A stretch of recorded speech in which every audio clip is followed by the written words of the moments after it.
바로 모두 자리에 앉아주시기 바랍니다. 안녕하십니까. 오늘 업무보고의 사회를 맡은 과기정통부 기획조정실장 강상욱입니다. 지금부터 혁신과 신뢰로 도약하는 대한민국을 위한 2026년 업무계획 보고를 시작하겠습니다. 먼저 대통령님의 모두 말씀이 있겠습니다. 네, 여러분 반갑습니다. 대통령이 들어오는데 일어서야 되나 말아야 되나 막 헷갈리죠. 네? 일어서라고 시키는 것도 그렇고 앉아있자니 불편하고 마음 가는 대로 행동하십시오. 다른 사람이 뭐라고 하나 그 눈치 보지 말고. 하여튼 여러분 반갑고요. 어쨌든 이게 업무 보고 자리라고 하는 게 더군다나 첫 업무 보고라서 매우 딱딱하고 불편할 수 있는데 그냥 마음 편하게 합시다. 과학기술통신부 오늘 방송미디어통신위원회 개인정보보호위원회 주로 과학기술에 관한 방송통신에 관한 부처를 모았군요. 여러분도 잘 아시겠지만 너무나 명백한 사실인데 역사적으로 또 그러하지만 이 과학기술을 존중하는 사회 또는 국가, 과학기술에 투자하는 국가는 흔했습니다. 우리가 뭐 가깝게도 보면 세종이나 정조 시대를 많이 얘기하는데 세종이나 정조가 신분 귀천을 가리지 않고 과학기술자들을 중용하고 존중했죠.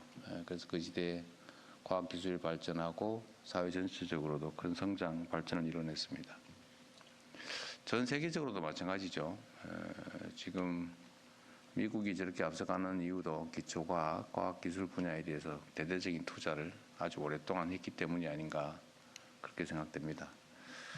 지금도 중국이 최근에는 대대적으로 과학기술 분야에 투자하고 있다고 하죠. 대한민국도 어찌 보면 특별한 자산, 자본, 기회 이런 게 많은 국가는 아니었는데 이 짧은 시간에 정말 세계가 놀랄 만한 경제 발전, 민주주의를 이뤄낸 토대도 결국은 교육이 아니었나 싶어요. 교육도 어찌 보면 과학기술의 밑바탕이겠죠.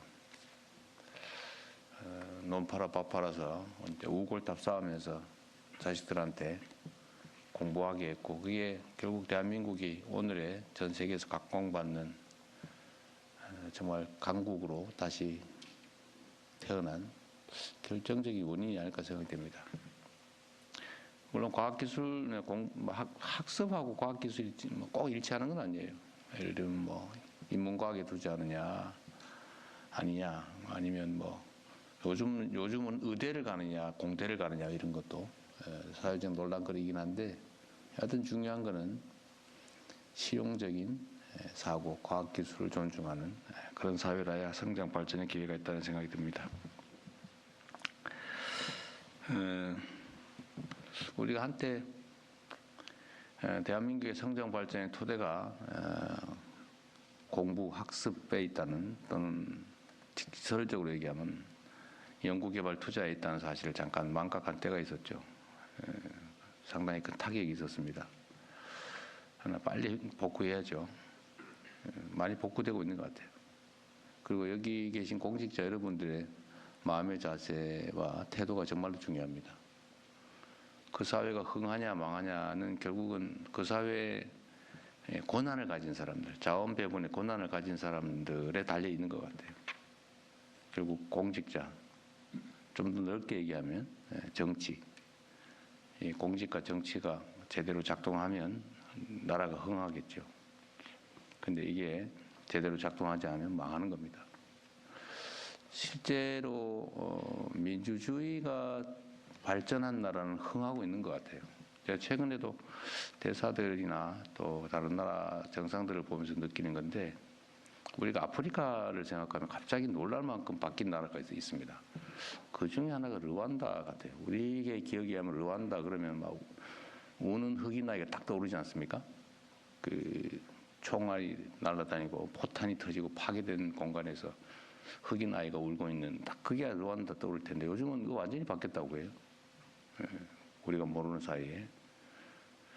그래서 이게 민주주의라고 하는 게 결국은 각각의 구성원들이 존중받고 또 대등하게 또 투명하게 그들에게 공정한 기회가 주어지고 그게 민주주의 아닙니까?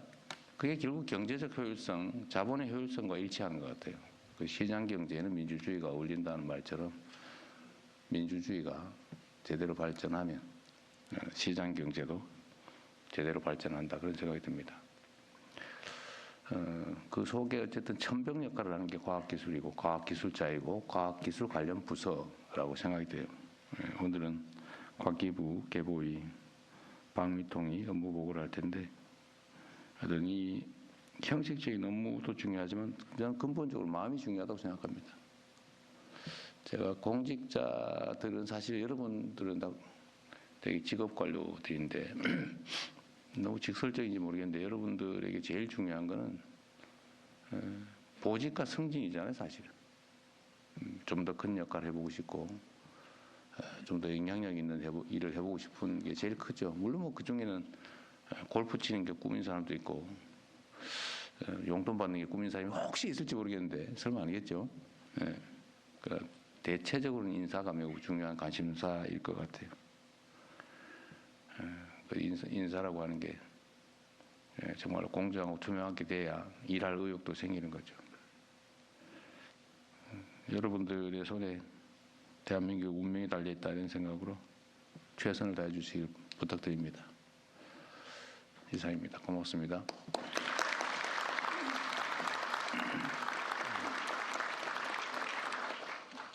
이어서 부처 업무 보고를 진행하겠습니다. 오늘 업무 보고는 2개 세션으로 진행될 예정입니다. 첫 번째 세션은 과기정통부와 우주항공청의 업무 보고와 토론으로 구성되며 두 번째 세션은 개인정보보호위원회의 업무 보고와 토론으로 진행됩니다. 먼저 배경훈 부총리 겸 과기정통부 장관이 과기정통부와 우주청의 주요 업무를 일괄하여 보고드리겠습니다. 우주청장은 우주청장 뭐 하라 그러시죠? 네, 따로 하겠습니다. 힘드실 텐데. 네, 알겠습니다. 네, 과기정통부 장관입니다. 우선 준비한 보고 드리고 토론은 실국장들도 같이 참여해서 진행하도록 하겠습니다. 그러시죠. 네, 첫 번째 페이지입니다. 2026년 R&D 예산은 역대 최대인 35조 5천억 원으로 그동안 훼손되었던 연구 생태계를 조속히 복원할 예정입니다. 과학기술 인재 확보 전략, R&D 혁신 방안 수립 등 과학기술 강국의 초석을 마련하였습니다. AI 시대를 여는 예산안도 기존 대비 3배가량 확대하였고 GPU 26만 장 확보와 함께 국가 AI 컴퓨팅 센터 구축에 착수하는 등 AI 3대 강국 도약에 튼튼한 기반을 마련하였습니다. 또한 17년 만에 과학기술 부총리제 부활, 과학기술 관계장관회의 신설 등 과학기술 중심의 거버넌스를 확립하였습니다. 2026년부터는 국민들이 실질적으로 체감할 수 있는 변화를 만드는데 박차를 가도록 하겠습니다. 다음 페이지입니다. 과학기술과 AI로 여는 대한민국의 대도약을 위하여 과기정통부는 AI 3강 도약 본격화 및 국민 체감 성과 창출, 과학기술 기반 혁신 성장 추진, 새로운 거버넌스로 대한민국 혁신 역량 극대화를 2026년에 3대 중점 전략으로 설정하고 속도감 있게 추진하겠습니다. AI 3강 도약 본격화 및 국민 체감 성과 창출을 위해서 2026년에는 세계 10위 안에 드는 독자 AI 모델 개발 확보하고 오픈소스로 기업과 학계에 제공하도록 하겠습니다. 또한 국방, 제조, 문화 등 다양한 분야에 특화된 AI 서비스를 개발하고 확산하도록 하겠습니다. 그리고 AI 성과와 혜택을 국민 모두가 체감하실 수 있도록 AI 민생 10대 프로젝트도 조속하게 추진하겠습니다. 그리고 내년 3월 전국민 AI 경진대회를 통해 국민 누구나 AI를 잘 활용할 수 있게 하고 사업화, 창업 연계 등을 지원하는 등 기술과 아이디어가 있는 국민은 누구나 창업할 수 있도록 적극적으로 지원하겠습니다. 또한 세계 수준의 KAI 개발을 위해서는 세계 최고 수준의 AI 혁신 생태계를 조성해야 합니다. 이를 위해서 범용 인공지능, 더 나아가서 바이오, 소재 등 특화된 초인공지능, 특화된 AS까지 도전하는 차세대 AI 기술도 확보하도록 하겠습니다. 또한 AI 단과대 등을 통해 AI 인재를 육성하고 AI 스타트업의 스케일업과 해외 진출을 지원하겠습니다. 첨단 GPU 확보와 국산 NPU 실증 확산 등 AI 고속도로 구축도 차질 없이 추진하도록 하겠습니다.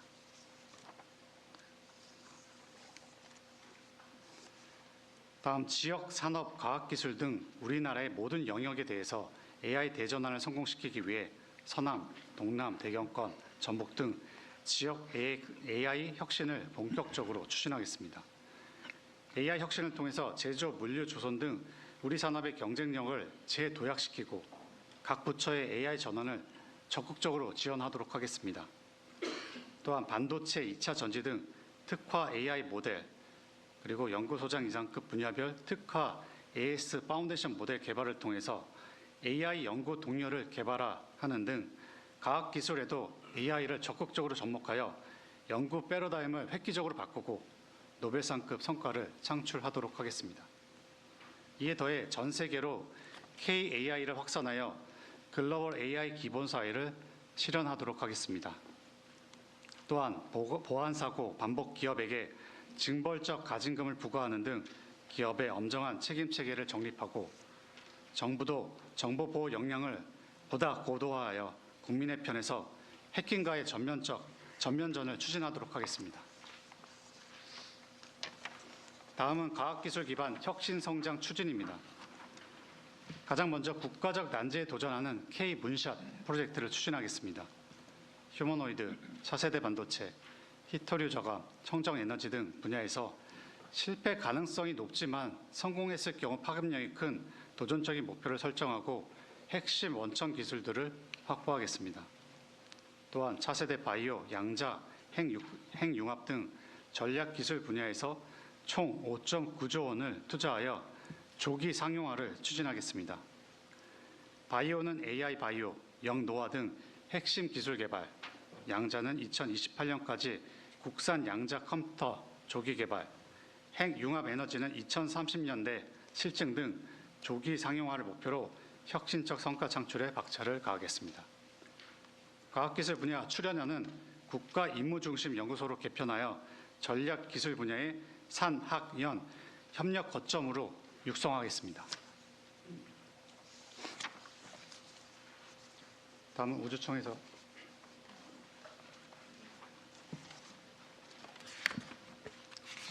우주항공청장입니다. 작년 5월 27일 개청 이후 많은 성과가 있었지만 무엇보다도 큰 성과는 지난 11월 27일 누리호 4차 발사의 성공이었습니다. 이번 발사는 민간 기업이 참여하는 발사로 그간 정부 주도의 우주 개발에서 민간 주도의 시작을 알리는 중요한 의미를 갖습니다. 하지만 누리호의 성공률은 75%로 아직 그리 높지 않습니다. 앞으로 누리호의 성공률을 높임과 동시에 발사 비용을 낮춰야 하는 숙제를 안고 있습니다. 이를 위하여 32년까지 매년 1회 이상의 발사를 통하여 성공률을 90% 이상으로 높이고 35년까지 차세대 발사체를 재사용 발사체로 개발하여 발사 비용을 킬로그램당 2,000불대로 낮추고자 합니다. 이 과정에서 공공위성과 국방위성을 우리 발사체로 발사하는 제도를 마련하고자 합니다. 또한 누리호와 궤도 수송선을 활용하여 29년에는 달 통신을 위한 달 궤도선 발사에 도전하고자 합니다. 이는 32년 차세대 발사차를 활용하여 달 착륙선을 보내기 전에 시무주 통신 기술을 확보하기 위함입니다. 내년에는 우주항공청 예산이 1조 원을 넘게 됩니다. 우주항공청은 우주항공 산업이 우리나라의 미래를 이끌어갈 성장 동력이 될 수 있도록 최선을 다하겠습니다. 감사합니다.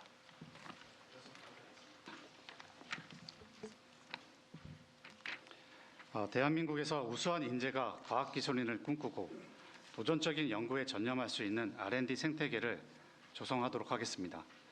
우수한 이공계 인재가 우리나라에서 마음껏 꿈을 펼칠 수 있도록 모든 생애 주기 맞춤형 지원을 강화하고 국가 과학자 선정 지원도 본격적으로 추진하겠습니다. 또한 예측 가능한 안정적인 연구를 위해 기초 연구의 기간을 확대하고 10년 이상의 장기 연구도 추진하도록 하겠습니다. 지역의 특성에 맞게 지역이 직접 기획하고 추진하는 지역 자율형 R&D를 확대하여 지역의 혁신 역량도 높이도록 하겠습니다.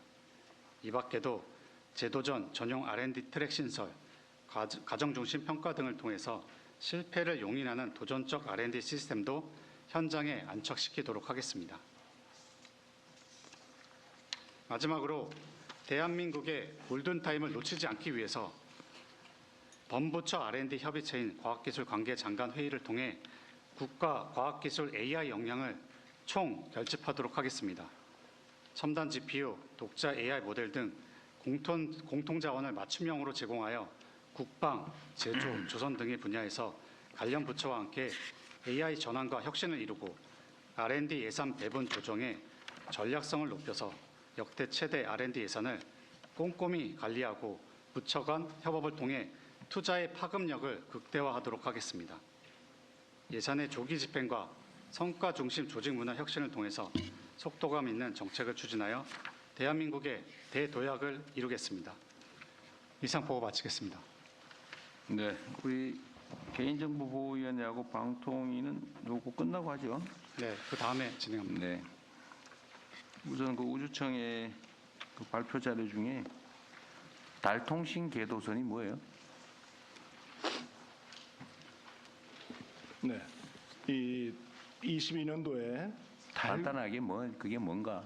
네, 달에 궤도선을 지금 우리나라가 이제 보내고 있는데 29년에 또 다른 궤도선을 보내서 달에 그 통신을 확보하는 그런 어떤 그 핵심 기술을 우리가 얻고자 하는 그런 목적을 갖고 있습니다. 달의 그 중력을 이용해서 달을 도는 우주선을 보내겠다 그 말이에요?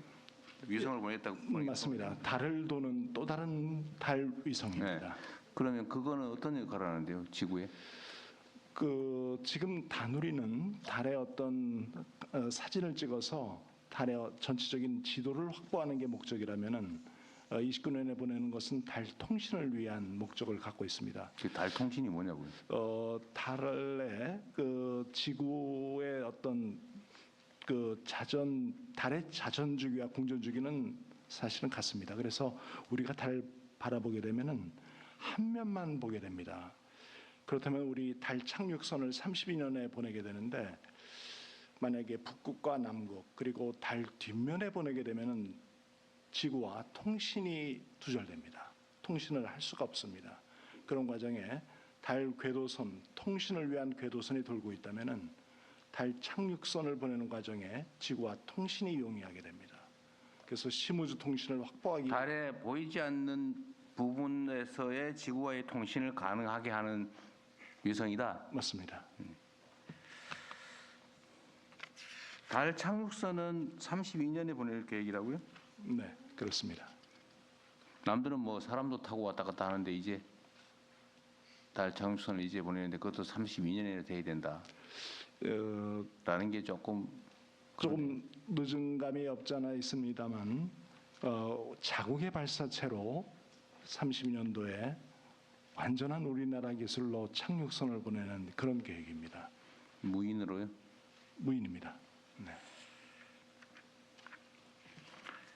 그리고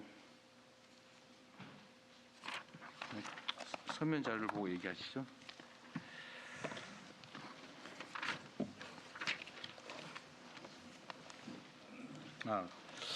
그 얘기하기 전에 우주항공청이 지금 본사라 그러나? 주소? 주된 네, 사무소는 사천으로 가 있어요? 맞습니다. 근데 여기 연구기관들은 여기 대전에 남아 있어요? 네. 그러면 사천 가서 뭐예요? 일단 우주항공청은 현재 사천에 위치하고 있지만 그 사무실만 넣어놓고 사람도 거의 보이지 않는다 그렇게 얘기하는 것 같은데. 저희 직원 수만 해도 294명이 되고 193이 내려가 있어요? 네, 우리 청장님 어디서 근무하세요? 사천에서 근무하고 있습니다. 그래요? 네, 소속 기관만 해도 2기관이 있고 산하 기관에 항공우주연구원과 천문연구원이 있습니다. 대전에 위치하고 있는 두 연구원이 항공우주연구원하고 산하 여기는 기관입니다. 그전 여전히 여기 남아 있고 여전히 여기 남아 있고요. 네네. 항공우주연구원, 천문연구원. 네, 대전에. 이게 사실 핵심 기구 아닌가요? 우주항공청이? R&D로 보면은 두 기관이 이제 핵심 출연연이라고 보실 수 있습니다. 거기 구성원은 몇 명이에요? 항공우주연구원은 1,000명 정도의 연구원으로 구성이 되어 있고요. 천문연은 한 300명으로 1,300 구성되어 있습니다. 그러면 지금 우주항공청은 행정 인력만 지금 사천에 가 있는 거예요? 맞습니다.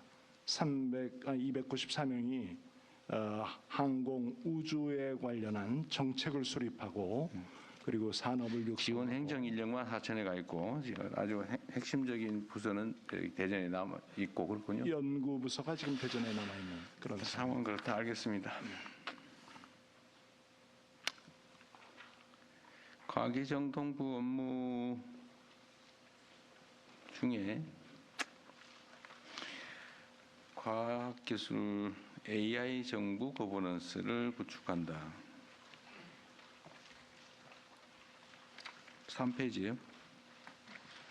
국민 모두가 함께 누리는 우리 AI 개발 보급. 이게 소버린 AI 얘기한 건가요? 아니면 그걸 뛰어넘어서 우리 국민 모두에게 모두가 쉽게 사용할 수 있는 AI를 공급하겠다 그런 건가요? 네, 우리 소버린 자체 독자 AI 모델을 만들고 그 모델을 가지고 국민이 체감하는 AI 서비스를 만들어 나가겠다는 겁니다. 핵심은 그런 거잖아요. 앞으로는 AI라고 하는 게 지금도 많이 쓰는 사람이 많긴 하지만 앞으로는 그냥 이게 일상 삶 속에서 옛날에 우리가 그 산수하듯이 물건 세고 뭘 거래하고 하려면 산수를 배워야 되는데 산수를 안 배우면 피곤하잖아요. 앞으로 인공지능이라고 하는 게 너무 일상화돼서 그냥 사람들이 일상적인 사고, 판단, 행동 이게 다 쓸 거 아닙니까? 네, 맞습니다. 모든 국민들한테 한글 가르치고 산수 가르치듯이 사실은 AI를 익히게 해야 되지 않아요, 그죠? 쉽게 접근할 수 있고 쉽게 배울 수 있고 이런 환경을 만드는 거 이게 핵심이죠. 네, 맞습니다. 전 국민이 지금은 돈을 주고 써야 되는 상황인데 물론 뭐 아주 극히 일부 기능을 무료로 시범적으로 쓰지만 그건 제대로 쓰는 게 아니고 모든 국민들이 제한 없이 일정 수준의 AI를 일상적으로 쓸 수 있게 만들어야 되는데 그러려면 우리 독자 AI를 갖춰야 되고 국민들한테 그걸 다 제공해 주려면 꽤 비용이 들 테고 언제쯤 가능할 것 같습니까? 쉽게 그냥 100% 제한 없이 접근할 수 있는 상황 비용은 다음 문제라고 기술적으로 언제쯤 가능할 것 같습니까? 사실 뭐 이건 기업하고도 좀 협의를 해야 되는 문제입니다. 다만 저희가 이제 지금 생성형 AI 이런 AI를 가장 많이 쓰는 그 사람들이 대학생들, 학생들입니다. 그래서 학생들하고 취약계층이 먼저 좀 쓸 수 있게 하고요. 이런 민생 AI 프로젝트를 통해서 국민이 실제 체감할 수 있는 서비스를 먼저 내년도에는 제공을 하고자 합니다. 내년에 네. 얼마 안 남았네요.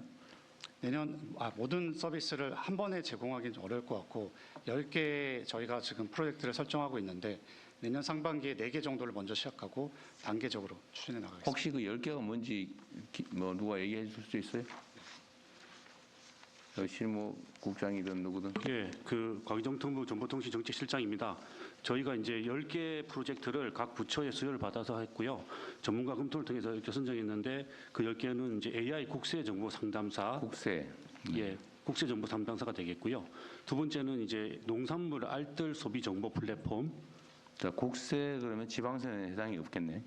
예, 그 국세는 이따 하겠습니다. 예, 국세. 예, 내년에 이제 부가가치세를 중심으로 서비스하려고 준비를 하고 있습니다. 내 국세 얼마 내면 돼? 그중에 그 세부적인 내역을 한번 알려줘. 뭐 이렇게 하면 다 주룩 해주는 그런 거 만들겠다 그 말이죠. 뭐 예를 들자면 부가가치세를 신고를 하는데 어떤 항목 같은 거 잘 모를 때 이게 어디에 들어가냐 물어보면 답을 해주는 뭐 그런 식의 그 AI가 되겠습니다. 약간 수준을 높여가지고 그 사람이 가지고 있는 개인 정보에 접근을 해서 자기 거니까 다른 사람한테 공개 안 되고 그냥 좀 더 질문의 수준을 높여서 처리해주게 노력하면 되겠네. 하여튼 국세 그다음에 두 번째는 이제 농산물 알뜰 소비 정보 플랫폼이 농산물 되겠습니다. 정보 그다음 세 번째 세 번째는 국가유산 AI 해설사입니다. 요거는 이제 외국인도 많이 오고 있기 때문에 어떤 특정 종묘라든가 궁에 가게 되면 그거를 여러 가지 언어로 다 이렇게 해주고 그 궁금한 걸 물어보면 답을 네, 해주는 그다음에. 그런 게 되겠습니다. 네 번째는 그 SNS 기반의 이제 그 청소년 그 위기 징후 탐지 AI 시스템이 되겠습니다. 이제 공개된 AI, 그 SNS에서 이거 지금 사람이 하고 있는데요. AI가 돌아다니면서 특정 자살이라는 게 나오면 거기에 DM을 보내서 이렇게 처리해주는 그런 내용이 되겠습니다. 그 다섯 번째는 그 AI 인허가 도우미가 되겠습니다. 이제 이게 이제 국토교통 같은 데 가면 개발하고 할 때 여러 가지 어려움이 많은데 그거를 AI를 통해서 안내해 주는 그런 서비스 되겠고요. 여섯 번째는 소상공인 AI 창업 경영 컨설팅이 되겠습니다. 네, 그다음에 그리고 일곱 번째는 모두의 경찰관이라 그래 가지고 경찰 민원에 대해서 AI를 통해서 제공해 주는 게 되겠습니다. 여덟 번째는 인체 적용 제품 AI 안전 지킴이라 그래서 우리가 이제 화장품이라든가 뭐 의료기기라든가 몸에 부착하는 게 있는데 그 부분에 대해서 궁금한 거라든가 위험성이나 조심할 사항에 대해서 물어보면 AI를 통해서 답을 해주는 그런 내용이 되겠고요. 아홉 번째는 해양 위험 분석 AI가 되겠습니다. 이거는 이제 드론을 통해서 미립국 방송이라든가 불법 어섬이라든가 해양 사고가 났을 때 그거를 이제 판단해서 즉시 조치할 수 있도록 해주는 그런 내용이 되겠고요. 마지막으로는 AI 기반으로 보이스피싱 공동 대응 플랫폼이 되겠습니다. 지금도 일부 AI 적용하고 있는데요. 지금 통신사에서 있는 거는 이제 각자 하고 있어서 그 통신사 3사에서 이루어지는 모든 정보, 또 경찰청 정보, 그 금감원에 있는 보이스피싱 정보를 다 모아서 학습을 시켜서 좀 더 높은 수준의 그 AI 그 방지 AI 서비스를 제공한 내용이 되겠습니다. 제가 상상하는 그 범용 AI하고는 많이 동떨어지는 약간 부분적이네요. 세상사가 얼마나 복잡한데 AI 민생 10대 프로젝트는 일단 지금 우리 부처들한테 니즈를 받아서 이렇게 좀 과제들을 프로젝트화 시킨 거고요. 지금 대통령 그게 데이터가 충분히 확보되지 못해서 생기는 문제겠죠. 이거는 기술 부족은 아닌 것 같고 그죠. 이거는 각 도메인별 데이터를 모아서 그걸 맞춰서 파인 튜닝을 해서 최적화를 해야 됩니다. 이런 프로젝트가 있고 대통령이 말씀하신 전 국민이 쓸 수 있는 AI는 단계적으로 대학생, 취약계층 그리고 전 국민 2027년도에는 전 국민 대상. 쉽게 말해서 지금 국민들이 제일 익숙한 게 챗GPT일 건데 그죠. 네. 그런 챗GPT형도 국내 고유 모델로 만들고 있는 중이잖아요 지금. 그 기본이 되는 네. 모델을 만들고 있는 상황이고 이 참여하고 있는 컨소시엄과 이 대국민 서비스를 어떻게 할지에 대해서 논의하고 있는 상황. 아직은 지금 선정이 마지막 단계인가요? 예, 저 인공지능 정책실장 보고 드리겠습니다. 그 5개 업체가 경쟁을 하고 있고 저희가 5개 컨소시엄이 예, 그렇습니다. 5개 컨소시엄이 경쟁을 하고 있고 최종 선정은 내년 1월 15일경 1월 15일. 됩니다. 그리고 잠깐 아까 부연 설명을 드리게 되면은 저희가 하고 있는 5개 업체는 각 영역에서 파운데이션 모델을 만드는 겁니다. 그 중에 하나는 우리 이제 국민들이 좀 알아들을 수 있게 가급적 한글로 해주세요. 저도 잘 모르겠어요. 가장 기본적이고 범용적인 인공지능을 만들어 보시면 되고요. 그 중에 이제 모기업 같은 경우는 지금 대통령님께서 말씀하시는 상당히 큰 사이즈의 챗을 이용해서 인공지능 서비스가 되는 거고요. 그렇게 만든 범용 인공지능을 10대 민생 프로젝트라든지 제조라든지 쪽에 다시 한번 모디파이 한다 그러는데요. 재가공해서 그쪽에 특화된 인공지능 서비스를 할 수 있게끔 지금 진행 중에 있습니다. 5개 컨소시엄에 기업 한 군데가 들어있는 것은 아니고요. 컨소시엄 서비스 개발하는 그 기업들, 서비스하는 기업들이 같이 들어와 있습니다. 그러겠죠. 그래서 5개 컨소시엄별로 이제 이렇게 결과물이 나오면 이제 서비스를 만들어 나갈 겁니다. 그리고 그 컨소시엄들이 따로따로 개발을 했다가 뭐 버리진 않고 또 정부의 사업으로 채택은 못 돼도 자기들끼리 쓸 수 있는 길이 있긴 있을 텐데 마지막 단계에서는 협업을 할 수도 있는 거 아닌가요? 뭐 협업을 할 수도 있고 뭐 경쟁 형태로 좀 진행이 되는데 탈락되는 기업도 계속해서 그 사업을 이어나갈 수 있도록 지원을 할 겁니다. 그러니까 예. 하여튼 그런 시대가 지금 우리 눈앞에 도래했다.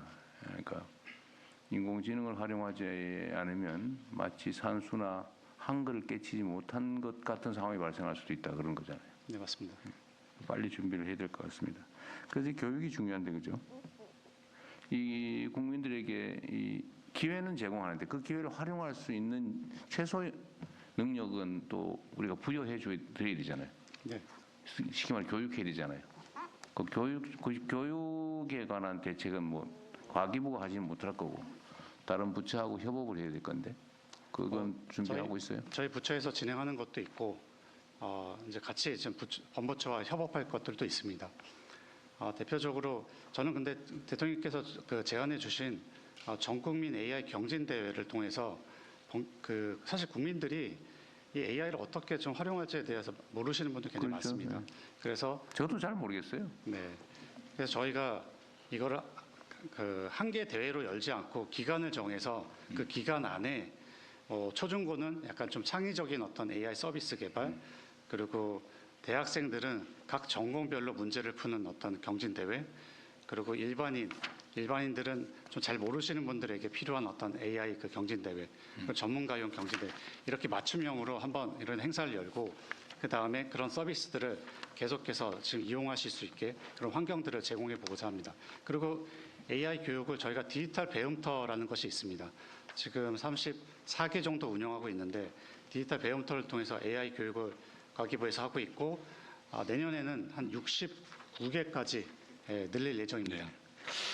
하여튼 대한민국이 아주 독특하게 인정받을 만한 게 문해력 수준이 엄청 높다는 거잖아요. 그죠? 네, 맞습니다. 문명자가 거의 없다. 이런 나라가 거의 없다는 거죠. 근데 앞으로는 인공지능을 이거 엄청난 기술을 익힐 필요는 없고 활용 방법, 중요성을 인식하는 거 이거를 최소 90% 이상 만들어 놔야 되지 않을까 그런 생각이 들고 동네 아주머니, 아저씨, 할아버지, 할머니 아무나 막 쓸 수 있게 해줘야 되는 거 아닙니까? 그러려면 교육부나 이런 쪽도 중요한 역할을 할 거고 사회의 평생 학습 기관들 뭐 온 동네를 다 동원해야 될 텐데 그래서 과학기술 부총리가 있는 거예요. 제가 자주 얘기하지만 혹시라도 망설이거나 주뼛거릴 필요 없어요. 과학기술이 워낙 중요하기 때문에 과학기술 부총리를 만들어 놓은 거니까요. 해당되는 부처들을 다 모아서 어쨌든 필요한 것들은 강력하게 리더십을 가지고 추진해 가기 바랍니다. 네, 알겠습니다. 정말 임플란트가 자, 과학기술 부분은 됐고 일단 핵심은 인공지능 시대에 우리 국민들이 쉽게 접근하고 활용할 수 있게 해줘야 되겠다. 그리고 또 한 번 말씀드리면 이거 인공지능의 원리라든지 이런 걸 우리가 다 알 필요 없는 거잖아요. 그죠? 잘 쓰면 되는 거죠. 네, 잘 활용하시면 됩니다. 네. 마치 자동차를 어떻게 만드는지 어떤 원리로 굴러가는지 고장나면 어떻게 하는지 이런 거 다 알 필요 없지 않습니까? 잘 운전하면 되죠. 고장나면 맡기고 제조법은 제조회사에 맡기고 인공지능도 마찬가지죠. 복잡한 논리 뭐 이런 것들이야 전문가한테 맡기고 어떻게 하면 잘 쓸까 이렇게 인식하게 하는 게 중요할 것 같아요. 그 다음에 우체국 금융 개발은 이런 게 있네요. 여기 소속 기관들이 꽤 있던데 이 중에 제가 눈에 띄는 부분이 서민 취약계층을 위한 포용금융 지원이 우체국 금융의 목적 중에 하나다. 중점 추진 과제다. 이런 부분이 있네요. 하여튼 우리 사회에 이 금융 부문이 제일 아주 유식하게 말하면 가장 자유주의적이에요. 가장 배제적이고 가장 약육강식적이에요. 서민들이 배제되는 경우도 많고 기회를 잃고 그런 측면인데 어쨌든 이 포용금융 배제되는 사람 없이 서민 취약계층들도 활용할 수 있게 하겠다라는 기본적인 태도는 정말 좋은 것 같아요. 원장은 누구세요? 우체국 금융개발원장? 아, 그래요. 어쨌든 말로만 하지 말고 진짜로 좀 해주십시오.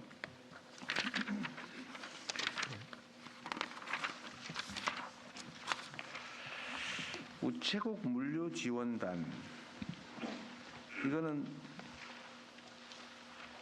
택배 이런 거 하는데 말하는 건가요? 예, 그렇습니다. 지원단장 어디 계세요? 이쪽에 있습니다. 우체국 물류지원단은 조직이 독립조직이에요? 아닙니다. 우정사업본부의 산하기관입니다. 산하기관인데 산하기관은 어떻게 되는 거예요? 그 뭐 법인 이런 건 아니고 민법에 의해서 민법에 의한 거예요? 예, 민법에 설립된 재단법인입니다. 재단법인. 이게 옛날에 우체부들이 하던 일 중에서 물건 배달하는 부분만 떼낸 거예요? 여기가 이제 크게 네 가지인데요. 우편물 운송하고 소포 위탁 배달하고 소포. 국제 우편물 운송 중개하고 물류센터 위탁 운영을 하고 있습니다. 이게 인원이 1,480명, 30명이고 집집마다 다 가보는 데인데 거의 배달을 위해서 무작위로 가는 거잖아요, 그죠? 예, 1,480명에는 저 위탁 배달원들 3,500명은 제외된 숫자입니다. 3,500명은 제외됐다는 건 무슨 말이죠? 3,500명은 저 개인 사업자 자격으로 특수고용직으로 되어 있거든요. 그래서 종사자 인원에는 빠져 있습니다. 실제로 같이 하는 인원은 5,000명쯤 된다. 그렇습니다. 5,000명입니다. 제가 누구한테 들은 얘기인데 이렇게 이 조직들이 우리 비서실장이 얘기하셨던가? 여론조사하고 무슨 집집마다 방문해서 하는 사업을 위탁받아가지고 먹고 살만하게 됐다고. 미국에 뭐 어디가 그랬다 그랬죠? 네, 미국이 그렇게 해서 효율화했던 사례가 있어서요. 그것도 우리도 한번 검토해보면 좋을 것 같아요. 정부가 어떤 뭐 조사 사업을 위탁할 때 그 생으로 새로 시작하면 돈이 많이 들 텐데 이런 데다가 위탁하면 너무 쉬울 것 같은데 가는 길에. 네, 우정사업본부장 직무대리 네. 말씀드리겠습니다. 그 유사한 사업으로 저희들이 복지등기라는 사업을 집배원 복지등기. 복지등기. 예, 그래서 복지가 필요한 가구를 발굴하는데 이제 집배원들이 가구별로 이제 방문해서 좀 포인트 체크를 해서 상황을 전달해주면 이제 복지부에서 지원이 필요한 가구에 대해서 지원하는 이런 프로그램들을 대표적으로 해서 지금 그런 것들을 좀 추가로 발굴하면 좋을 것 같다. 네, 그래서 좀 열심히 좀 그런 부처랑 협의를 하고 있고요. 그런 체계를 구체적으로 좀 체계화하기 위해서 지금 국회에서도 입법 발의를 지금 한 상태입니다. 네, 그래서 그게 입법되면 좀 더 체계적으로 그런 부분을 활용할 수 있을 것 같습니다. 뭐 그 전이라도 그게 더 훨씬 효율적일 수 있는데 뭐 네, 더 열심히 좀 현지 조사 찾아보도록 하겠습니다. 위탁을 받거나 이런 거 그죠? 네. 다른 부처들도 좀 협조를 하게 우리 가계부 부총리께서 좀 챙겨보십시오. 네, 알겠습니다. 이게 이제 그리고 대통령님 어제 그 보고 나온 사항 중에서 마약류 검사 관련해서 예. 우체국 물류지원단에서도 좀 참여하고 있는데 좀 정정할 부분들이 있습니다. 네, 말씀해 보세요. 네. 사실 우편 집중국은 어제 관세청이 문제가 아니라 우편 집중국 쪽이 문제일 수도 있어서 네. 사실은 관련 담당이 얘기해 보시죠. 네. 좀 우편 집중국에서는 사실 그 마약류 검사라든지 이런 업무를 해본 적이 없습니다. 그래서 이제 요청을 그래서 세관의 도움을 받아서 그래서 같이 이제 협업을 하라고 했던 건데 그런 부분들이 이제 검토하는 과정에서 좀 저희들이 좀 두려웠던 부분도 있고 그래서 좀 검토하는 데 시간이 걸렸는데요. 일단 이달 말에 동서울 집중국에서 시범 운영을 할 계획이고 한 3개월 정도 시범 운영을 한 후에 전국 확산이 될 수 있도록 좀 국무조정실과 좀 협의해서 좀 방을 마련하도록 이렇게 하겠습니다. 네, 어제 보고에서 우체국이 죄송합니다. 우편 집중국을 통해서 이게 저희가 그 검사를 해야 됩니다. 우체국은 금융이나 이제 그런 그리고 집중국에서 해야죠. 네네 맞습니다. 그리고 지금은 이제 관련 장비를 들여오고 사실 이 관련된 저희 우체국 직원들이 관련 지식이 없기 때문에 교육을 받는 좀 시간이 좀 있었습니다. 그래서 지금 12월 29일부터는 동서울 우편 집중국 중심으로 일단 서울 전역을 저희가 지금 일단 시범 사업을 지금 하겠습니다. 그리고 3개월 동안 진행하고 전국으로 빠르게 확산시키겠습니다. 그런데 저기 그때 우리 국무총리가 같이 얘기했던 것 같은데 저게 사실은 집중국에서 할 일이 아니에요. 집중국은 사실은 그렇게 하면 권한을 벗어나는 행위라는 거라서 진짜 문제가 됩니다. 그래서 그 마약 단속은 그 권한이 있는 쪽에서 해야지. 예를 들면 관세청이 하든지 마약 단속 뭐 담당 부서가 하든지 대신에 거기서 일하게 허용만 해주면 되는 거지 원래. 우편 집중국 쪽에서는 우편 집중국이 마약 단속을 한다고 자기 장비 사고 자기 인력 구경해서 하면 안 돼요. 내가 보기에는. 근데 그거를 그 관련해서 좀 조정해 줘요. 예, 그렇게 하겠습니다. 우편법에 따라서 그 우표를 볼 때 회전하거나 그러면 보상 절차 그런 것들이 없기 때문에 그런 절차를 좀 만들어 줄 필요가 있습니다. 그래서 법도 좀 검찰도 들어와야 되고 그다음에 원래 마약 관세청도 들어와야 되고 마약 단속권이 있는 그 수사 그렇습니다. 기관하고 관세청하고 대신에 이거를 남의 기관에 가서 함부로 지시면 안 되니까 우편 집중국을 관할하는 부서하고 이게 세 부서가 협업을 해야 되고 소속은 마약 단속 부서 아니면 관세청 소속이라 해야 됩니다. 여기 과기통신부 소속으로 하면 안 돼요. 그건 나중에 문제가 된다고요. 예. 법적 완비를 통해서 빨리 제도에 정착시키고 너무 느리다 그 말이죠. 이런 검토도 좀 빨리빨리 했으면 좋겠다는 얘기고요. 하여튼 아까 안 그래도 얘기하려고 그랬는데 그건 잘 했습니다. 자, 그렇고 방송통신전파진흥원 이게 제가 얼핏 듣기로는 이거 방송통신으로 가야 되는 거 아닌가 싶은 느낌이 들던데. 네. 네. 안녕하십니까 대통령님. 네. 원장 이상월입니다. 저희 한국방송통신전파진흥원은 원래 이제 전파 관리를 위해서 만들어진 협회에서 출발해서 전파 관리 옛날에는 이게 전파 뭐 어쩌고 전부 과기부 안에 있을 때 얘기인데 지금은 방송 부분이 떼어져 나갔는데 방송 관련 통신 떼어져 나가 있는데 양쪽에 다 걸쳐 있긴 한 것 같은데 제가 가진 의문은 중간쯤에 걸쳐 있는 것 같은데 오히려 방송 미디어 통신위원회에 조금 더 가깝지 않나 이런 생각이 들어서 하는 얘기예요. 네, 아주 타당하신 의문이신데요. 네. 실제 저희가 하는 일이 전파 관리, 즉 전파의 안정적인 혼신이나 잡음이 없는 통신을 위해서 저희가 중앙전파관리소는 국가망, 공공망, 저희는 민간 이동통신기지국으로 해서 약 220만 국의 통신국을 조사를 하고 있습니다. 그래서 주로 전파, 주파수 자체에 관한 것이고요. 방미통일과 관련된 것은 저희가 현재 원래 과기정통부에서 하고 있던 방송통신 업무가 최근에 방미통일로 이양이 됐습니다. 그래서 방송 콘텐츠 제작이라든가 또는 우리 콘텐츠의 해외 진출 이쪽을 좀 저희가 지원을 새롭게 하게 됐습니다. 네. 필요하다. 이쪽 소속이 맞다 그 말이죠? 결론은. 네, 그렇습니다. 아주 그렇고요. 대통령님 시간 주시면 제가 한 두 가지 좀 건의를 좀 드리고 싶습니다. 왜 보세요? 네, 우선 첫째입니다. 우리나라가 히토류 자원 빈국이 아닙니다. 히토류 때문에 지금 중국이 전 세계에서 엄청난 파워를 보여주고 있지 않습니까? 미국조차도 어떻게 하지 못하는. 근데 우리도 히토류 빈국이 아닙니다. 오늘 히토류가 안 나는데 왜 빈국이 아니냐? 우리나라가 지금 현재 가동하고 있는 통신 장비, 데이터 센터에 쓰고 있는 서버 장비들에 굉장히 많은 국가 지정 핵심 광물 33종이 다 들어가 있습니다. 저희가 2023년에 조사한 결과로는 2023년에만 통신 3사 153개 데이터 센터가 배출한 핵심 광물이 4,300톤입니다. 이 4,300톤은 이것이 지금 어떻게 처리가 되고 있냐? 재활용하면 된다 그 말이죠? 재활용이 근데 전혀 안 되는 구조로 되어 있습니다. 그래서 그 구조를 좀 만들어야 되고. 그다음에 두 번째는 재활용을 통한 히토류 확보. 두 번째 뭐예요? 두 번째는 이제 방미통일과 관련되고 있는데 저희 대한민국 라디오가 사망 선고를 받고 지금 죽어가고 있습니다. 아무도 관심이 없고 지상파 방송사도 어려우니 방송사 안에서도 라디오는 더더욱이 찬밥입니다. 그런데 우리가 이 라디오가 리거시 미디어라고 해서 뉴 미디어 시대에 편성 못한다고 해서 버릴 게 아니라 뉴 미디어 시대에 호응할 수 있도록 만들어야 된다고 봅니다. 그 방법은 뭐냐면 인터넷 라디오인 거죠. 현재 개별 방송사가 각자 앱을 만들어서 하고 있는데요. 그 자체도 별로 효과도 없고 그 우주 진영도 어려운 완전 구멍가게 수준입니다. 그래서 단일 통합 플랫폼을 만들 필요가 있다. 지금 그렇게 저희가 생각을 하고 있고 최근에 통신 3사 이쪽 라디오의 실무진들과 굉장히 치열한 토론을 벌여가지고 뜻을 모았습니다. 2020년 전후에 이거 한번 해보려고 그러다가 방송사 간의 뜻이 안 맞아서 이루지 못했는데 이번에는 좀 다릅니다. 그래서 이와 관련된 예산, 초기 예산, 통합 앱을 만드는 이것을 한다면 지금 우리나라의 라디오 산업 생태계의 총 규모가 불과 2,400억인데 이걸 잘하고 있는 영국이 1조 3천억, 일본이 1조 2천억, 호주가 9천억입니다. 우리가 계산하기에는 적어도 우리는 5천억 정도까지는 충분히 빠른 시간에 올릴 수 있다. 이렇게 생각을 하고 있습니다. 네, 뭐 그냥 여기 놔둬야 되겠네요. 네.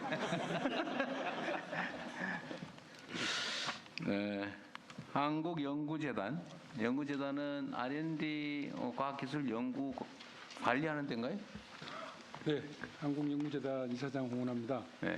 저희들은 과기정 통부 장관님 발표 30조 중에 10조를 그 연구자들을 선정을 해서 뿌리고 또 성과를 관리하는 연구 지원하는 곳이다 그 말이죠. 여기 이거 하정우 수석하고 자주 얘기했던 건데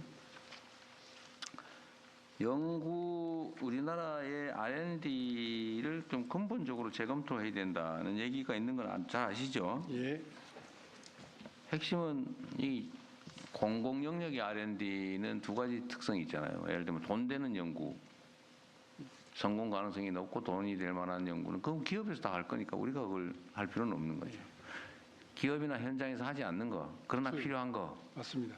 단기적으로 성과가 안 내도 장기적으로 꼭 필요한 거 이런 걸 하는 거잖아요. 인문사회까지 포함해서 저희들이. 그런데 통계적으로 우리나라는 연구의 성공률이 너무 높다. 90% 넘는다고 그러는데 그게 좋은 게 아니잖아요. 예, 맞습니다. 안 해도 되는 게 했다는 얘기기도 하거든요. 그게 왜 그러냐 다 아시잖아요. 그건. 성과 평가 방식 때문에 그렇죠. 맞습니다. 성과 평가 방식이 왜 그렇게 됐냐. 사람을 못 믿어서 그런 거죠. 왜 사람을 못 믿냐? 여러 사람 중에 그런 사람들이 이상한 사람들이 있거든요. 안 하고 장난치고 이런 사람들이. 맞습니다. 그러나 그건 소수잖아요. 예.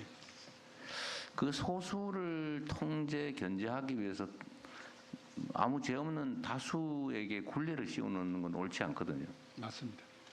그러면 근본적으로 작전을 바꿔서 모두가 위반하지 않겠냐고 의심해가지고 온갖 통제 장치를 걸어 놓으니까 그 무슨 딱풀 하나 사는 거 이것도 막 영수증 해가지고 다 맨날 며칠 샀다고 입력하고 그 뭐하러 그런 거 하고 있어요. 그냥 믿고 맡기고 다만 그것도 믿고 맡기는 걸 악용하는 소수가 있잖아요. 네. 거기는 아주 랜덤으로 수시로 조사를 해가지고 걸리면 아예 연구에서 퇴출을 시켜버리는 거죠. 우리나라는 제재가 너무 약하고 모든 사람을 통제하는 경향이 있거든요. 맞습니다. 모두를 위반 가능성이 있는 의심 대상으로 만든 다음에 모두를 통제하고 제재는 또 약해요. 이거 좀 근본적으로 통째로 바꿔야 된다. 이게 제 생각인데 어떠세요? 예, 우리 대통령님의 실패를 두려워하지 않는 R&D로 전환하자라는 말씀에 영국에는 굉장히 고무되어 있습니다.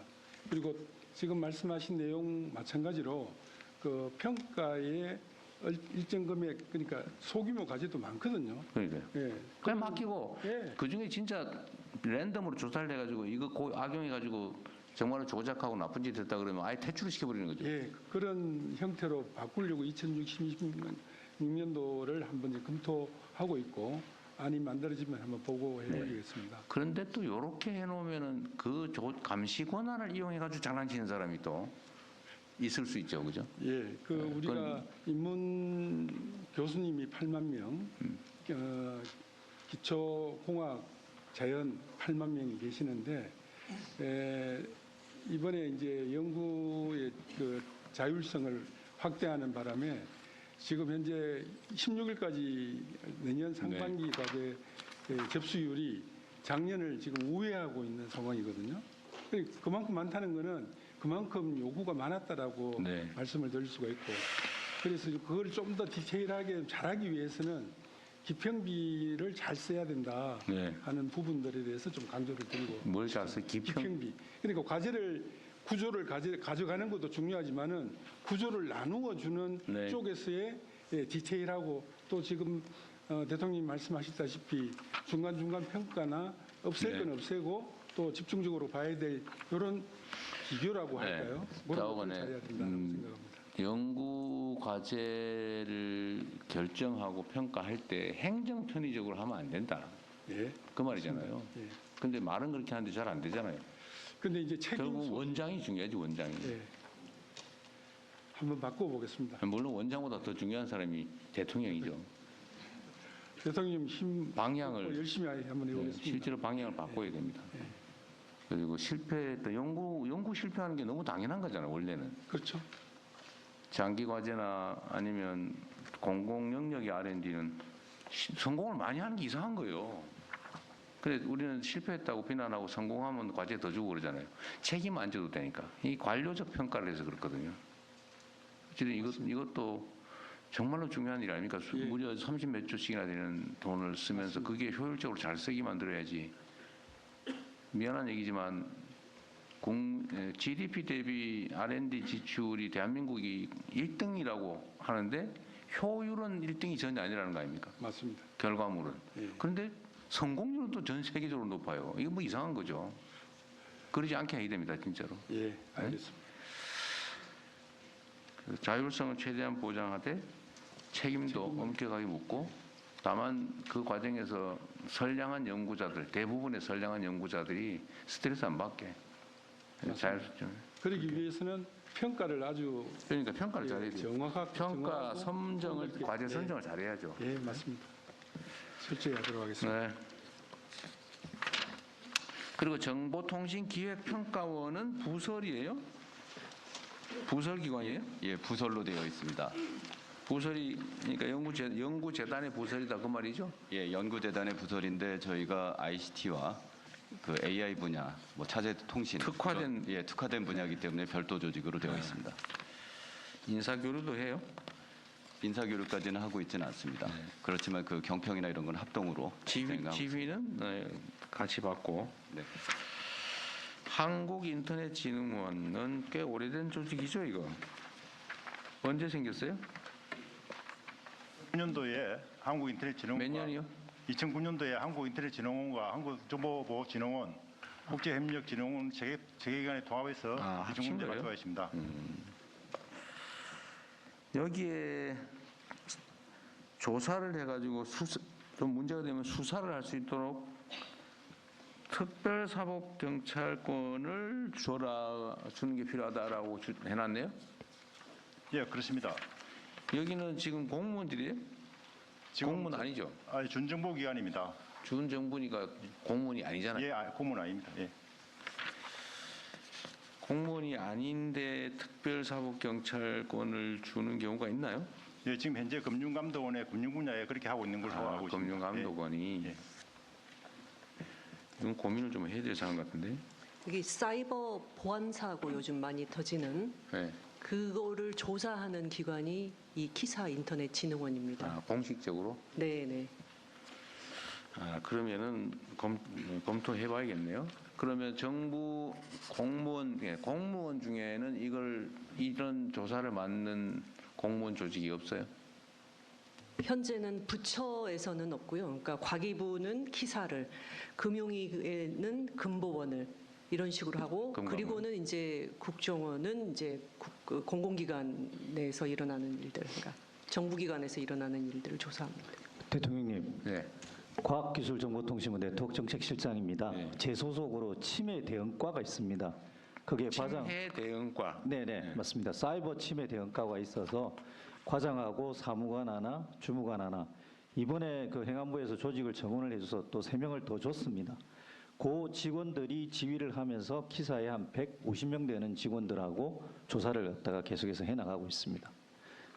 원래 정상적으로 한다면 그 치매 무슨 대응관과의 소속 공무원들이 해야 될 일이죠, 원래는. 소속 공무원들이 꼭 같이 참여를 하고 있습니다. 그래서 민간합동조사단을 갖다 구성할 때 공무원, 그다음에 기사 전문가들, 그다음에 외부 전문가들까지 같이 해서 조사를 진행하고 있습니다. 그러니까 이게 단순한 문제가 아닌 게 금융감독원은 민간 기구라고 하지만 실질적으로는 정부 조직에 거의 가까운 내용상으로는 그런데 인터넷 관련된 온라인 수사, 조사? 네, 조사입니다. 수사는 경찰이고 요거를 공무원 조직이 아닌데 맡기는 예외를 또 만든다고 하는 게 이게 일단 실무적으로 법무부랑 협의를 갖다가 진행을 하고 있습니다. 중간 상황을 갖다 보고를 드리도록 하겠습니다. 원래는 정상으로 하면 공무원 조직으로 편입해야 맞는 것 같은데 국가 공권력 행사를 민간단체에 예외적으로 자꾸 허용한다는 게 이게 좀 말이 되나? 이게 이런 게 사실은 다 원래 공무원을 늘려야 되는데 공무원 늘렸다고 욕할까 봐 바깥에다 살짝 공무원 아닌 척하고 만들어서 공무를 맡기고 있는 거잖아요. 지금. 대통령 정책실장입니다. 네. 특사경은 기본적으로 주무장관이 필요하면 이제 지정할 수 있는데 검사가 지휘합니다. 공무원에게만 해요 지금. 그 공무원 아닌 경우도 많이 있습니다. 예를 들면 선원 같은 경우, 그다음에 국립공원관리공단, 금감원도 이제 공적인 업무를 위탁받은 기관은 특사경을 다 임명할 수 있습니다. 지휘는 분명히 검사가 합니다. 위탁받은 경우에. 위탁받은 경우에. 그래서 예를 들면 선원 원양 선박 같은 경우에는 선상 반란이 일어났는데 신고해도 경찰이 출동할 수 없으니까 그 경우에는 선원에게 특사경 업무를 제한적으로 부여하고. 거기는 선장에게 원래 행정 지휘권이 있어요. 예, 그래서 특사경 업무도 지휘를 하고요. 국립공원관리공단도 산 위에 있는데 거기 경찰이 갈 수 없으니까 현장에서 할 수 있고. 그것도 위탁한 거예요, 아니면? 예, 그 법에 그 근거가 있는데 분명히 주무장관이 지정하기 때문에 그 과정에서 공적인 판단을 할 수 있습니다. 그럼 키사는 하는 조사 업무가 위탁받은 거예요, 고유 업무예요? 법으로 위탁이 되어 있습니다. 법으로? 예, 망법상으로 위탁이 되어 있습니다. 네, 뭐 또 깊은 얘기는 나중에 별도로 보고하면서 얘기해 보시죠. 네, 그렇습니다. 대통령님, 잠깐만 키사 관련해서요. 또 개인정보보호위원회도 이제 키사를 통해서 개인정보 침해 업무를 조사하게 하고 있습니다. 그래요? 그래서 그 업무를 같이 하고 있습니다. 개인정보위원회가 조사 권한을 부여받는 것은 매우 정상적인 것 같은데. 하지만 이제 현재 제도상으로는 뭐 강제 조사권이 저희들도 좀 없고요. 여러 가지 그 자료를 확보하는 데 있어서 한계가 많이 있습니다. 이행 강제금 같은 것도 기존에 뭐 알았습니다. 공정위 같은 게 있지만 없고요. 뭐 해야 될 것 같긴 하네요. 한국지능정보사회진흥원? 한국지능정보사회진흥원. 이거 언제 생긴 거예요? 1987년에 국가기관 전산망을 추진하기 위해서 생긴 기관입니다. 전산망을 만들기 위해서? 네. 근데 요새 기관의 주요 업무를 전부 인공지능. 예, 저희가 그동안 40여 년 동안 국가기관 전산망에서 초고속 인터넷 했다가 그다음에 전자정부. 이제 그 시대에 따라서 저희들이 새로운 미션을 부여받습니다. 네. 요거는 역시 민법상의 재단법인? 아니, 이 법정법인입니다. 법에 의해 설립. 법에 의해서 설립된 거예요? 네. 알았습니다.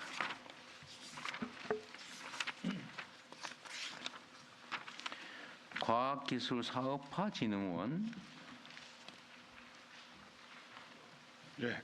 이거는 과학기술사업화진흥원장 김병국입니다. 뭐 하는데요? 그 공공연구 성과를 활용하기 위해서 그 기초 원천 기술을 발굴해내서 수요기업하고 매칭시키고 그 브리징을 해주는 역할. 연구하는 곳은 아니고 아닙니다. 연구 결과를 국가 연구개발 성과를 연결해서 사업화가 될 수 있도록 진행되는 프로그램을 설계하고 있습니다. 예.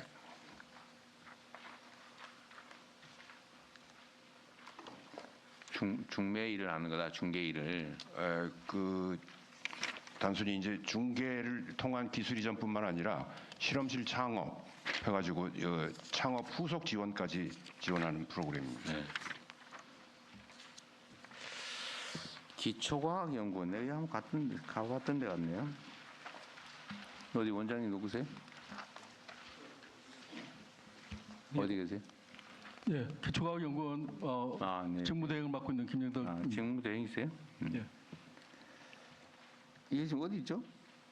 대전 본원이 있고 캠퍼스 연구단은 여러 군데 산재해 있습니다. 대덕에 있다고요? 네, 네. 인원이 443명. 네. 저번에 첫 타운홀 미팅 같은데 여기 있던 분이 뭐라고 했던 그거구나. 예. 예. 그 전에 좀 시끄럽던데 그건 잘 정리됐나요? 네? 그때 제가 타운홀 미팅 같은데 누가 뭐라고 막 하는 사람이 여기 소속이었던 네, 맞습니다. 네, AI 소속입니다.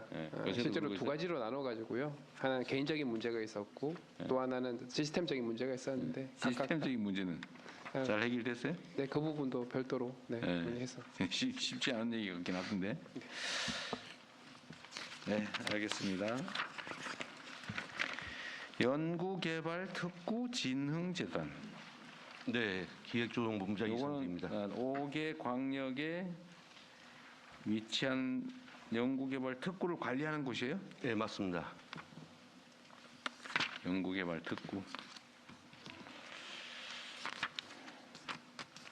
인원은 177명이고.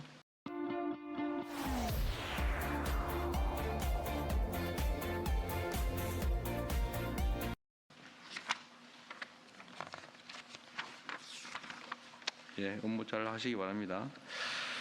정보통신산업진흥원.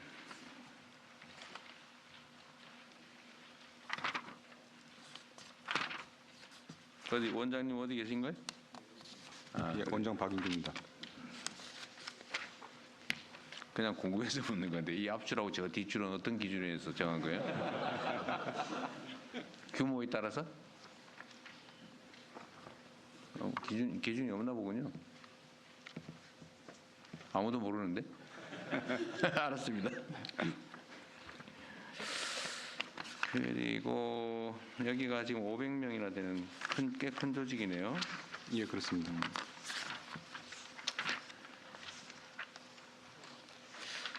여기가 지금 그 업무를 하고 있는가 보네요. 한국형 인공지능 시스템 선정 작업, 예, 그렇습니다. 사업자 선정 작업, 예, 평가 과정에 있습니다. 하고 있어요. 이건 하도 얘기가 많이 되는 거라서 제가 좀 들은 바가 있어서 넘어가겠습니다. 한국과학기술기획평가원, 과학기술기획평가원. 이것도 법에 의해 설립된 건가 보죠? 예, 그렇습니다. 법에 의해서 1999년에 설립되었습니다. 300명이 있는 조직이고.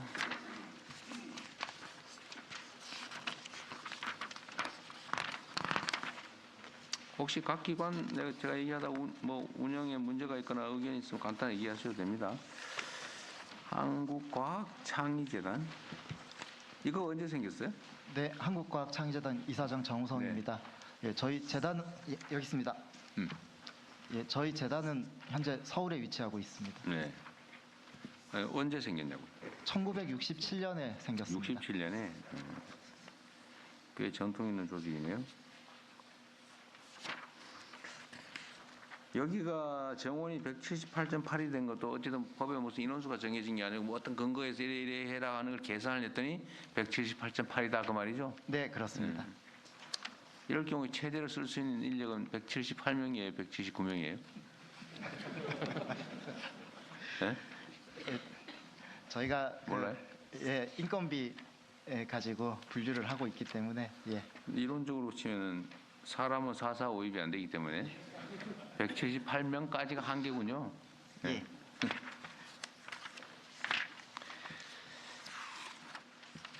한국과학창의재단 이런 것도 있어요.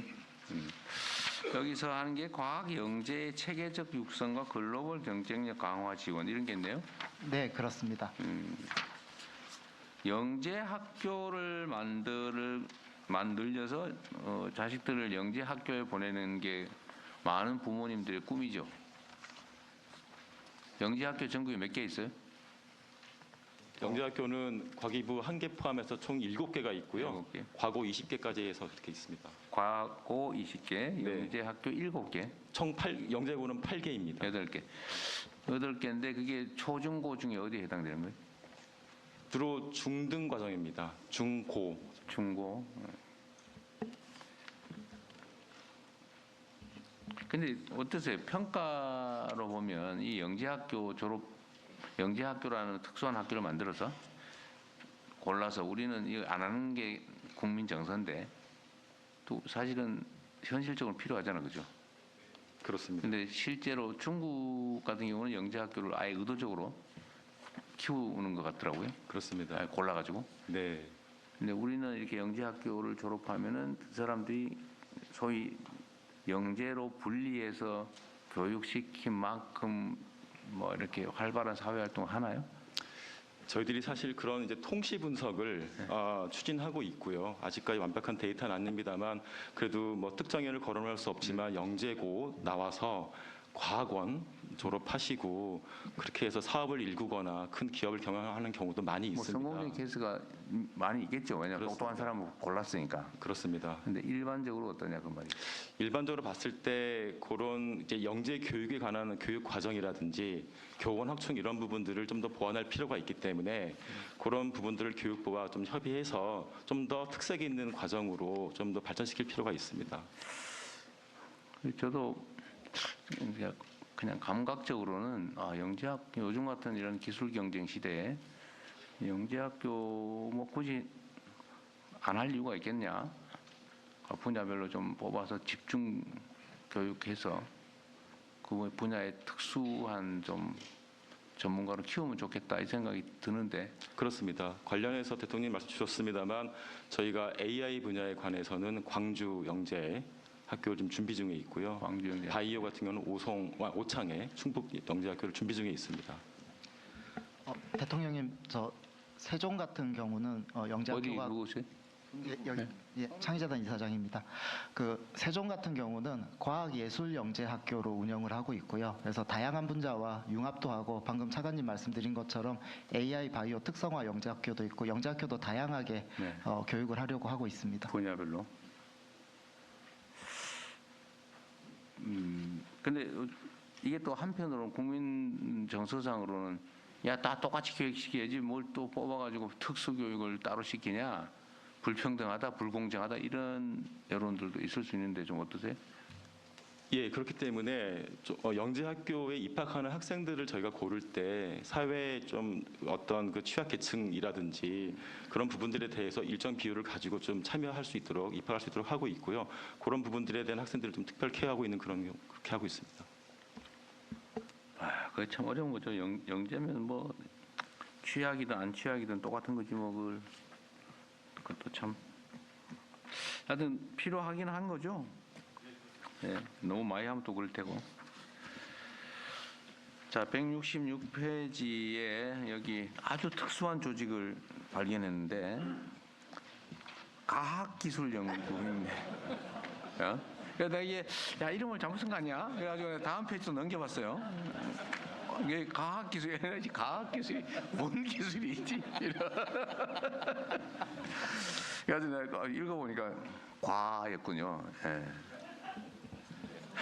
네, 제가 안녕하세요. 네, 과학기술 육성재단은 누구세요? 저희가 이제 제출할 때 제대로 했는데 저도 이거 보고 깜짝 놀랐습니다. 한국 여성 과학기술인 육성재단입니다. 네. 과학기술인이 아니고요? 네, 과학기술인 육성재단입니다. 재밌자고 쓴 거겠죠, 뭐. 네. 네. 여성 과학인 양성해야죠. 우체국 시설관리단. 이것도 공공기관들을 이렇게 분야별로 많이 쪼갠 것 같아요. 철도도 그렇던데 보니까. 우체국 시설관리단은 우체국사, 그러니까 우체국 건물을 얘기하는 거겠죠? 네, 그렇습니다. 네. 우체국사란 말도 처음 들어봤는데. 우체국 건물 토지. 그거 말하는 거 맞죠? 네, 맞습니다. 우체국사의 개발을 관리와 개발을 담당한다. 워낙 많으니까 뭐 떼서 할 수도 있겠지. 자, 우편사업진흥원은 또 요건 우체국 쇼핑 운영을 하는 거다. 우체국 우편 온라인 우편 시스템 개발하는 데다. 500명 조직이고.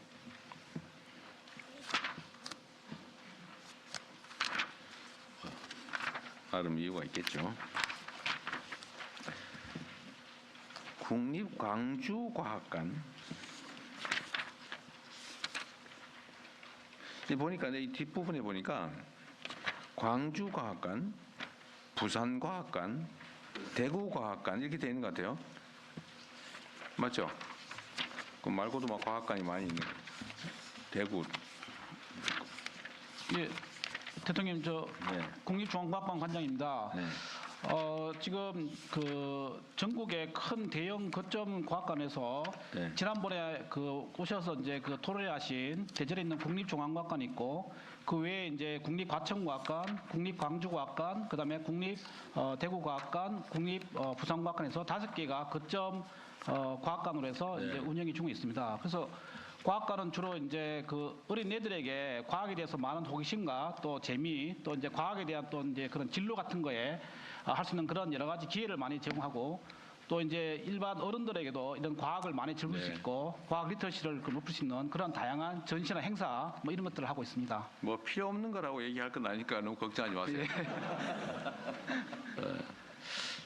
이거를 근데 제가 왜 얘기하냐면 이게 조직이 145명, 147명 그런데 이거를 각 그 과학관별로 이게 따로따로 막 이 임원들 따로 두고 그런 게 비용 낭비가 아닐까 그 생각이 좀 들어서 그런 거예요. 저희들이 통합 관리하는 게 맞지 않을까? 예, 과학관별로 협의를 통해서 서로 이제 공통으로 이제 운영을 해올 수 있는 그런 방안을 다 강구하는 그런 체계로 움직이고 있습니다. 그러나 이제 기본적으로는 이제 과학관의 관장이 이제 그 또 지역의 거점의 역할을 하면서 책임을 지고 이제 여러 가지 또 그 외에 다른 전문과학관이나 공사리 과학관들이 많습니다. 그래서 그런 데를 지원을 하면서 그런 그 대학교의 그 지역 거점 대학처럼 마찬가지 그런 역할을 좀 하고 있습니다. 알겠습니다. 나노 기술은 이 경기도에 있는 거죠, 이거?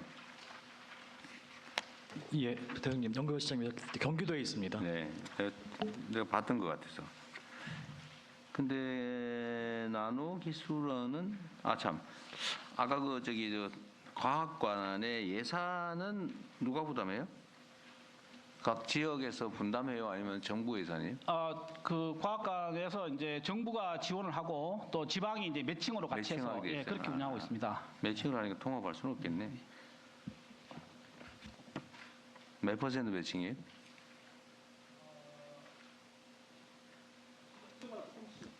운영비는 그 공공법인과학관 같은 경우는 운영비는 50%대 50대 5대 5고 시설은 옛날에 뭐 만들 때 네, 미래인재정책국장입니다. 건립비는 국가가 7, 지방이 3 정도 그렇게 부담을 하고 있습니다. 현재 운영비는 5대 5로. 이 나노 기술원도 이 경기도가 일부 비용을 부담하고 그중 임원 일부를 또 경기도가 선정하고 그러던데. 알겠습니다. 궁금해서 물어봤고요. 데이터산업진흥원. 이거 언제 만든 거예요?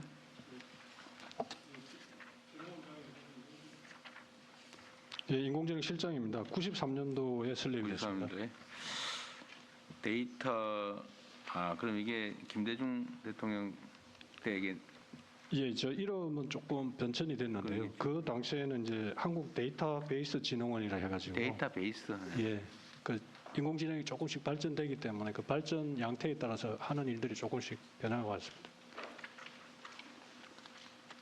이거 데이터처로 소속으로 옮겨야 되는 거 아닌가요, 그러면? 요게 저 기본적으로 민간들의 그 데이터 산업진흥과 이런 부분들 도와주고 있는 데이터 기능입니다. 산업진흥. 예, 그래서 요 법정 모습도 보면은 그냥 민법상 재단법인에 해당되고 있습니다. 원자력 의학원은 원자력 병원 거기 관리하는 데인가요? 예, 대통령 그렇습니다. 어디 계세요? 예, 연구개발 실장입니다.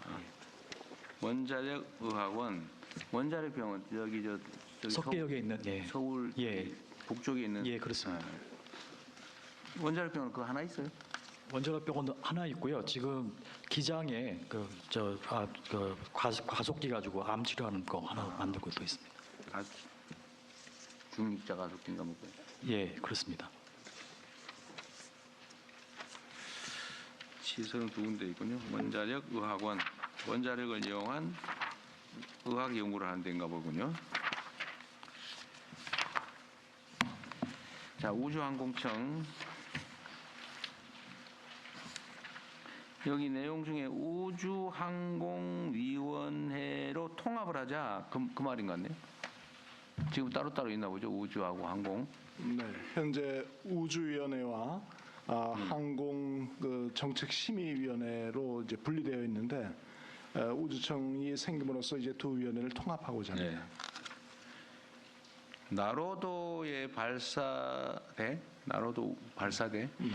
그때 며칠 전에 들은 얘기인데 거기는 고체 연료 로켓은 발사가 안 된다고 그렇게 얘기했던데 맞아요? 네. 현재 그 나로우주센터는 액체 로켓 발사만 가능하다. 발사만 현재 가능합니다. 그 고체 연료 로켓을 발사할 수 있어야 된다고 하던데 그 말도 맞아요? 네, 그 발사대를 하나 더 만들면 되지 않아요? 돈 들어요?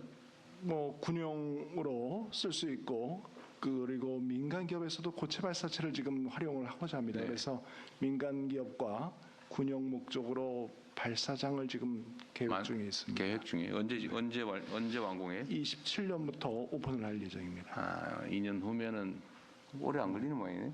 네, 진행 중에 있습니다. 그래서 보니까 바지선에서 발사한다고? 네, 현재 발사장이 아직 여의치 않기 때문에 민간 기업에서는 그거 빨리 만드시고요. 그러면. 네. 근데 아까 보니까 지금 26년부터 30몇 년까지인가는 발사 계획이 없어가지고 중간이 빈다. 네. 그 사이에도 계속 발사를 해서 성공률을 높여놔야 상업화 가능하다. 네.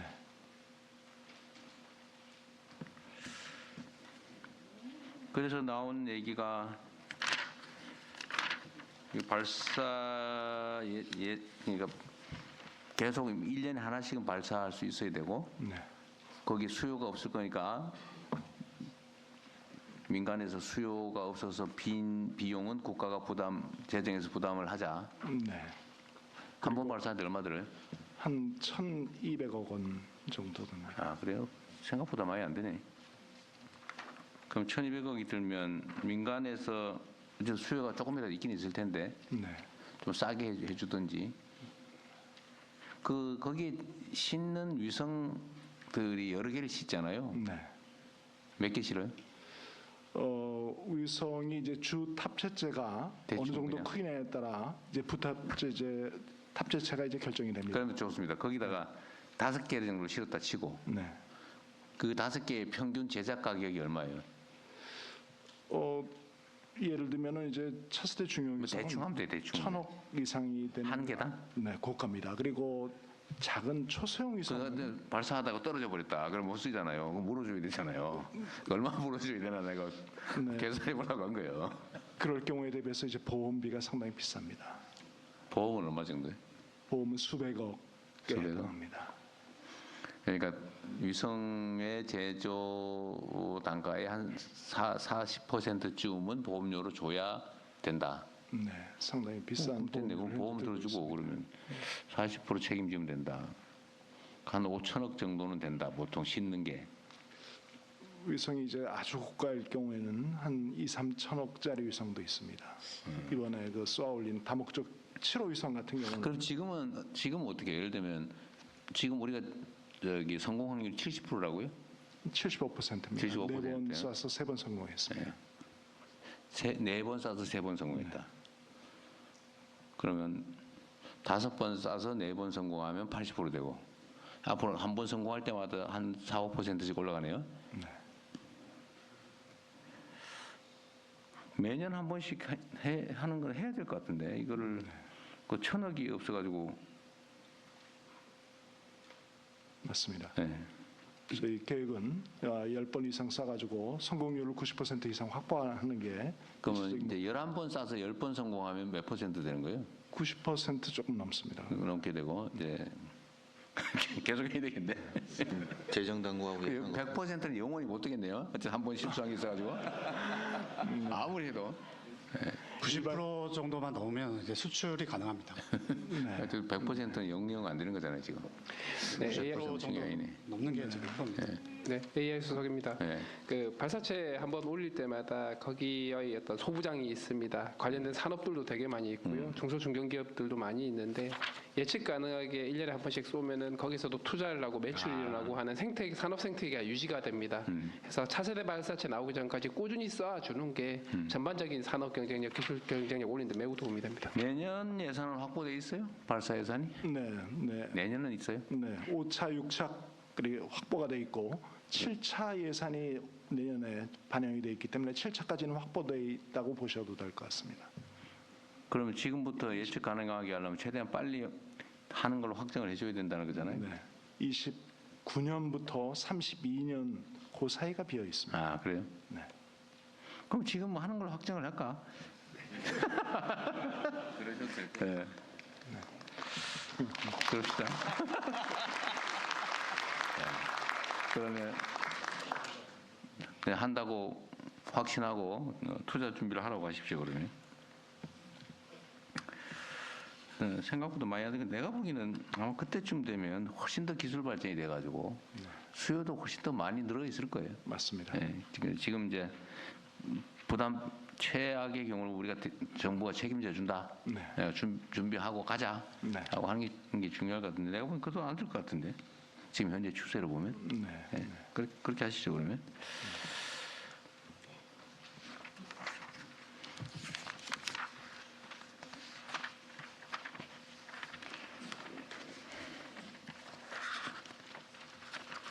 지금 우리나라 우리나라에도 민간 기업들이 위성 발사하는 경우도 위성을 어디 맡겨가지고 발사하는 경우가 꽤 있죠.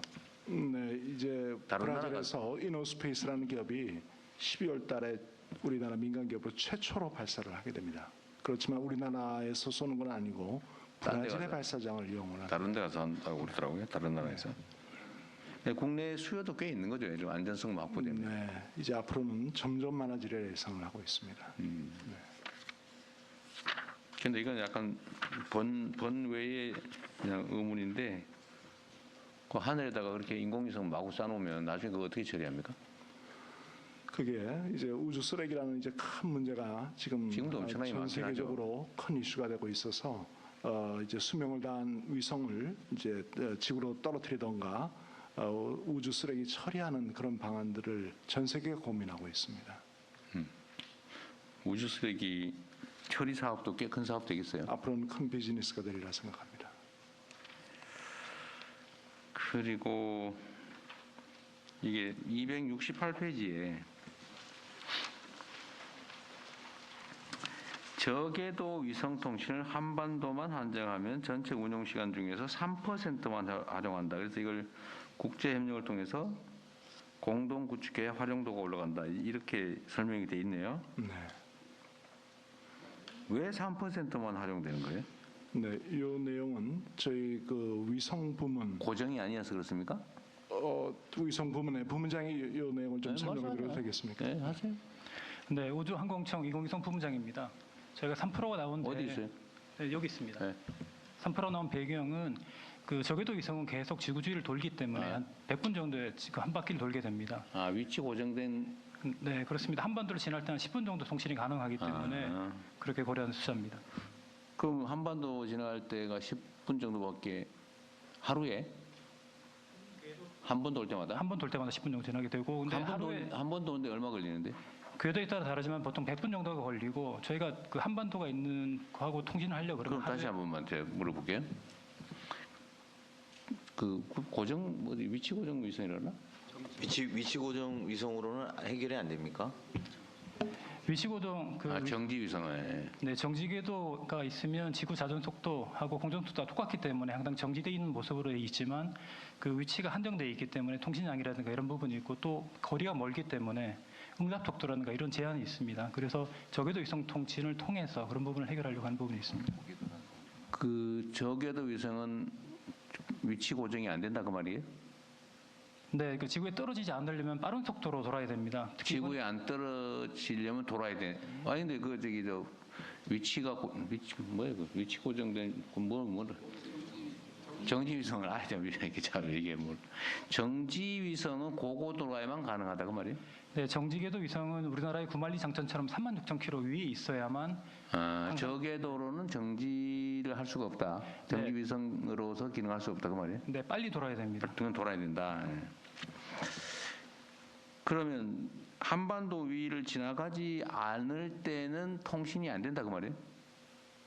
네, 통신이 가능한 영역이 한 보통 4,000km 정도 되는. 그럼 여러 개를 해야 되겠네요? 네, 맞습니다. 그래서 저희가 계산한 바에 의하면 한 14궤도 정도의 200개 이상 위성이 필요한 걸로 판단합니다. 200개 이상이 돼야 24시간 커버가 가능하다. 입니다. 그냥 혼자 하면 비용이 너무 많이 든다. 국제 협력을 해야 된다. 그러면 이 그 궤도 라인을 따라서 협력할 나라들이 대체적으로 지리적으로 정해지겠네요.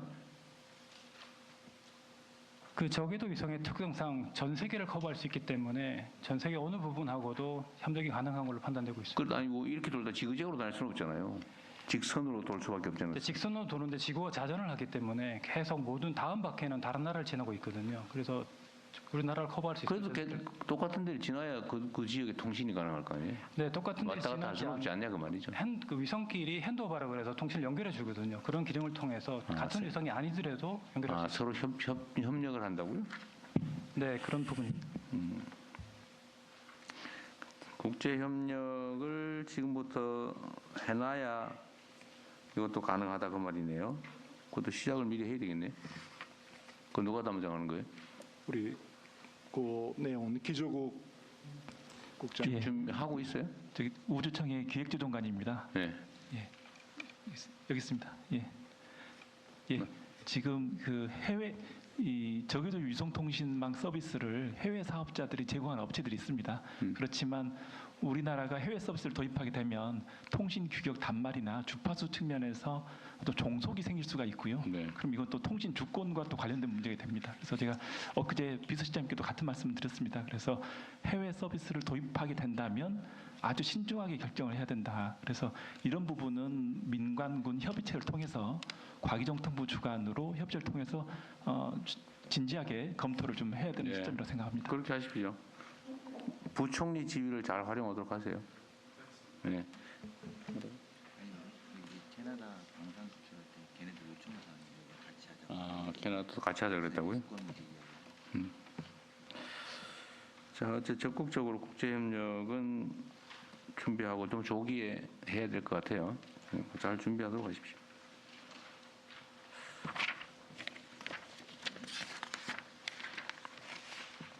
그다음에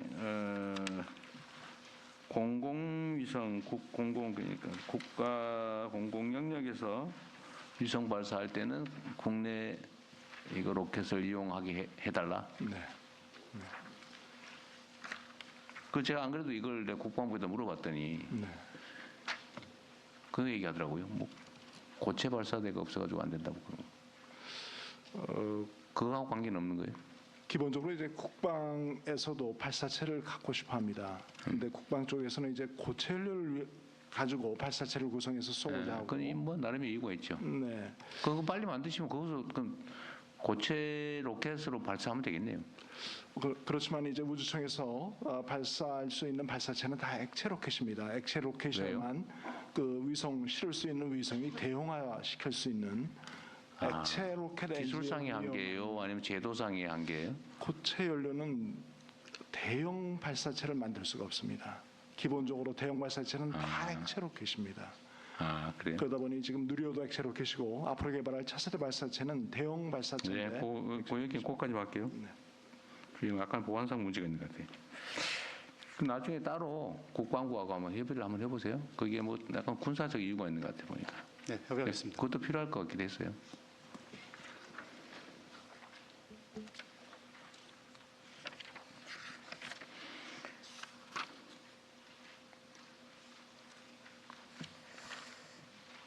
(6G) 통신이라고 하는 게 이제 위성 통신을 말하는 거예요?